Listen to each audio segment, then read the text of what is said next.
En este vídeo os voy a enseñar 8 de mis películas favoritas relacionadas con el arte. Algunas de ellas basadas en hechos reales que no solo te hacen adentrarte en la mente y vida de los artistas en diferentes épocas, sino que te hace reflexionar sobre la visión que se tiene sobre el arte. Así que dicho esto, empezamos. La sonrisa de Mona Lisa. La historia se desarrolla en la década de los 50, cuando una profesora comienza a trabajar en una universidad conservadora femenina. Catherine, la protagonista, tiene que enfrentarse a las estrictas normas académicas de la institución, donde las alumnas son preparadas básicamente para ser buenas esposas y madres subordinadas a los intereses de sus futuros maridos. La profesora, que nada tiene que ver con lo que se esperaba de una mujer en esa época, utiliza en sus clases el arte como herramienta para desafiar y ampliar las perspectivas de sus estudiantes. Algo que no era nada fácil, ya que en esa época en el que el arte moderno estaba floreciendo, había todavía algunos sectores de la sociedad que no lo veían con buenos ojos y se resistían a considerarlo arte. Entre estas personas, las propias alumnas, que al principio estaban reacias a considerar arte todo lo que se saliera de lo convencional. Con ayuda del análisis de varias obras, tanto clásicas como modernas, Catherine comienza a lograr que las chicas empiecen a ver más allá de sus vidas preestablecidas, a pensar de manera independiente, a tener pensamiento crítico y a considerar nuevas alternativas para su futuro, haciendo preguntas que incluso en la actualidad siguen estando presentes, como ¿qué es el arte? ¿Quién decide que una obra es buena o mala? ¿Quién decide que algo es arte? Así que sin duda esta película tiene como protagonista la creación artística y a una profesora que quiere mostrar arte diferente y un pensamiento que se salga de lo establecido por la sociedad. Seguimos con una de mis favoritas, Midnight in Paris. Esta película está ambientada en París y es bastante conocida, no solo por los actores de renombre que actúan, sino porque mezcla ficción con historias reales del mundo del arte. Midnight in Paris sigue la historia de Gil, un guionista de Hollywood que sueña con dejar su profesión para convertirse en un novelista exitoso. Durante su viaje a París con su prometida y sus futuros suegros, Gil está perdido en sus reflexiones sobre lo guay que debía de ser vivir en el pasado, con una vida más auténtica, especialmente en la época de los años 20 en París. Una noche, mientras pasea solo por las calles de París, es transportado misteriosamente al París de los años 20, donde se encuentra con figuras literarias y artísticas como Ernest Hemingway, Scott Fitzgerald, que es el creador del Gran Gatsby, y Salvador Dalí, entre muchos otros, con quienes pasa las noches hablando, aprendiendo y pidiendo consejo para su propia obra. Y a medida que continúa sus viajes en el tiempo, ya que cuando amanece vuelve al presente, Gil se enfrenta a los retos de la vida de un artista, ver qué es lo que quiere en su vida, cuáles son sus aspiraciones y saber si está tomando el camino correcto. Así que se centra mucho en la búsqueda de la felicidad, nos enseña también cómo la nostalgia puede ser algo positivo, pero al mismo tiempo cómo nos puede apartar de vivir el presente, al intentar en este caso el deseo de escapar a un pasado totalmente idealizado. Además de escenas bastante graciosas en las que se adentran en la mente de los artistas, y una de mis partes favoritas, que es mostrar cómo cada artista que aparece ve la vida, cómo piensa, cómo vive y cómo divaga en una época y lugar en la que el arte estaba en su máximo esplendor.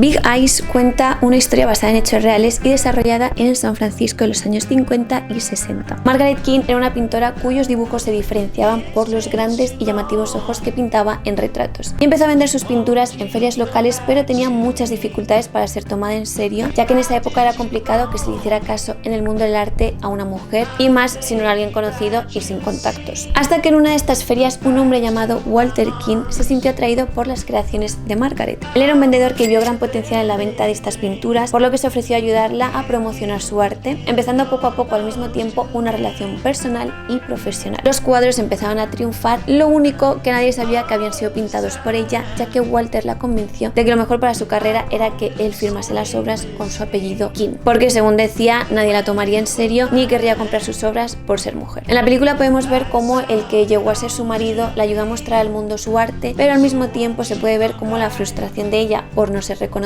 por su trabajo hizo que tuviese un dilema constante sobre si revelar su identidad y reclamar la autoría de las obras o seguir en el anonimato. Lo que más me llamó la atención de esta película no solo es que esté basada en hechos reales, que hace que lo vivas más, ya que puedes ver una recreación de lo que pasó esa persona o los increíbles dibujos que pintaba la autora, sino cómo podemos ver a un artista haciendo grandes obras, pero que sin los contactos o sin un buen marketing no valen nada a las mismas personas que años después, con el marketing necesario, darían miles de dólares por los mismos.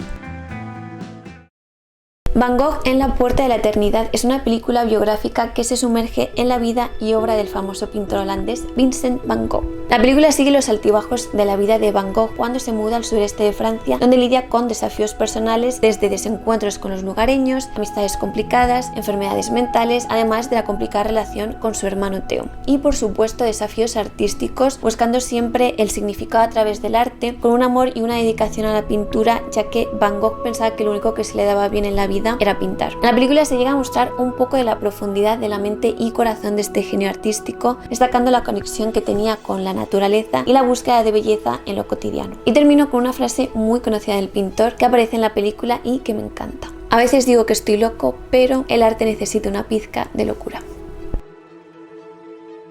Seguimos con Loving Vincent, la primera película de la historia pintada al óleo. Pero antes de contaros cómo consiguieron hacer esto, os hago un pequeño resumen de esta película. La historia sigue a Armand Rouland, o Roulin, algo así, quien es enviado a entregar una carta de Vincent van Gogh después de su muerte a su hermano. Al principio de su viaje, el protagonista siente una indiferencia hacia Van Gogh, pero a medida que se desarrolla la trama acaba fascinado por su historia y vida, dedicándose a investigar las verdaderas circunstancias que rodearon la muerte del artista. En medio de esta investigación se encontrará con varios personajes que conocieron a Van Gogh e irá escuchando la visión que tenía cada uno sobre este. Con estos testimonios y a través de flashbacks se muestra la lucha que tenía el pintor contra la depresión y la genialidad incomprendida en una época en la que nadie llegó a valorar sus creaciones y creaciones que a día de hoy son una de las obras de arte más famosas de la historia y con un precio muy elevado, que es algo muy parecido a lo que os comentaba antes, que una misma obra en un momento dado no puede valer absolutamente nada y unos años después, ya sea por el marketing, por los contactos o por alguna de estas situaciones, acaba valiendo miles de dólares.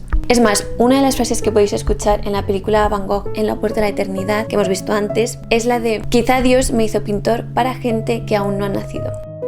Y como podéis ver, no se equivocaba. Para lograr una animación solo con óleo, los directores y el equipo de producción reclutaron a un grupo de más de 100 artistas que crearon más de 65.000 cuadros al óleo individuales, lo cual me parece una salvajada. Y bueno, estos cuadros fueron pintados sobre el lienzo en el estilo típico de Vincent van Gogh, utilizando la técnica de pinceladas gruesas y coloridas que él mismo empleaba en sus obras. Cada fotograma de la película es una pintura al óleo única, lo que significa que cada segundo de la película contiene 24 pinturas diferentes. Esto creó una experiencia visual increíble que emula la estética expresiva y colorida de las obras de Van Gogh. Además de ser un trabajo súper laborioso, la elección de utilizar pinturas al óleo como medio para la animación hace que cada fotograma sea igual de llamativo que el anterior. Así que si queréis ver una obra de arte contando la vida de un artista famoso, esta es la película. Como es lógico, cuando se habla de la Segunda Guerra Mundial, lo que se nos viene a la cabeza son todas las personas que cayeron en combate, el porqué de este conflicto bélico y el sufrimiento que hubo en todos los países involucrados. Pero hay un tema tal vez más desconocido al público y este es el relacionado con el arte. En Europa hubo y hay muchísimo arte que no solo es arte, sino historia de la humanidad. Y sabiendo esto, ¿cómo pensáis que todas estas obras, cuadros, esculturas, frescos sobrevivieron a los bombardeos de un lado y de otro? Bueno, para que entendáis mejor os voy a poner un ejemplo. La Última Cena es un fresco pintado por Leonardo da Vinci y una de las obras de arte más famosas del mundo, que casi fue destruida por un ataque aéreo por parte de los aliados. A día de hoy podemos visitar y admirar esta antigua pintura gracias a los monjes del monasterio donde se encontraba y monjes que arriesgaron su vida con tal de salvar este pedazo de la historia de arte casi destruido en 1943. Gracias a muchas personas que le dieron el valor que se merecía, las obras de arte y la historia de varios países siguen estando con nosotros. The Monuments Men es una película basada en hechos reales que se desarrolla en la Segunda Guerra Mundial. La historia sigue a un grupo de historiadores del arte, curadores y arquitectos que forman un grupo especial conocido como los Monuments Men, y cuya misión es ir a Europa en medio del conflicto bélico para recuperar las obras de arte y piezas históricas robadas por los nazis que están en peligro de ser destruidas. Y es que Hitler era un amante del arte y quería robar las obras allá donde fuera para luego mostrarlas en un gran museo que tenía planeado construir y donde quería reunir una gran colección de obras de arte. Así que entre las tareas que tenía que realizar los Monuments Men se encontraba la de localizar las obras robadas que estaban escondidas en diferentes lugares, como minas abandonadas o castillos, además de protegerlas antes de que fuesen destruidas por los nazis o antes de que cayesen en manos de los aliados, que podrían no entender su valor. Y toda la película y el propósito de estos hombres puede llegar a entenderse con una frase mencionada por uno de los protagonistas: pueden exterminar a toda una generación, derribar sus casas y aún así el pueblo sería capaz de rehacerse. Sin embargo, si destruyen sus obras, su historia, es como si no hubiera existido, sería cenizas en el aire.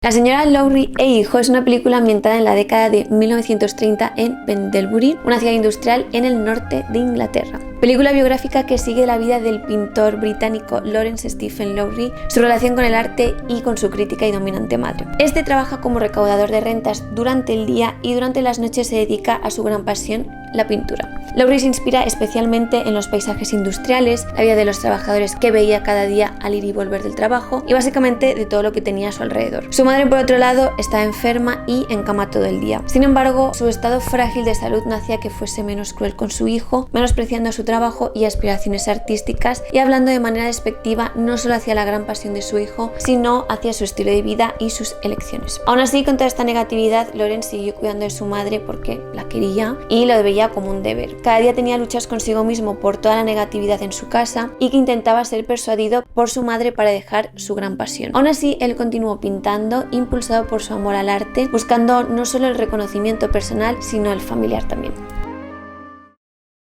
Si no habéis visto todavía mi vídeo sobre Florencia, no sé a qué estáis esperando porque vais a aprender muchísimo sobre la ciudad del arte italiana y os vais a hacer más sabios, eso seguro. ¿Y por qué os digo esto? Bueno, porque la primera película que vamos a ver se desarrolla en Florencia y esta película es Inferno. Basada en la novela de Dan Brown, fusiona misterio, historia y arte. La película sigue a Robert Landon, que tendrá que desentrañar pistas ocultas en obras de arte y monumentos históricos, inspirados en la obra de Dante Alighieri, La Divina Comedia, para así salvar a la humanidad de un virus que acabaría con miles de vidas. A través de códigos y símbolos artísticos, la trama nos lleva por una travesía visual por algunas de las grandes obras del Renacimiento y sitios emblemáticos de Europa, mostrando cómo el arte y la historia pueden ser las claves para desvelar los secretos del pasado y salvar el futuro.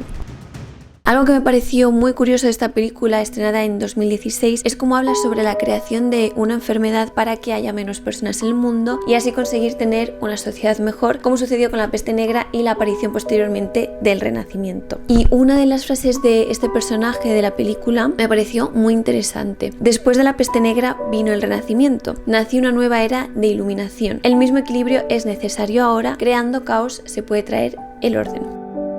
¿No os parece curioso? A mí, la verdad que, no sé, me hizo que pensar. Si habéis visto la película o la vais a ver, dejadme en comentarios qué pensáis sobre esto, a ver si os hace reflexionar como me pasó a mí. Y bueno, estas han sido las películas relacionadas con arte. No sé qué os ha parecido, si os ha parecido interesante, si os ha hecho reflexionar o incluso interesaros un poquito más en el mundo del arte. Así que bueno, dadle like, no os olvidéis y suscribiros los que todavía no lo hayáis hecho para ver más contenidos sobre arte, historia y viajes.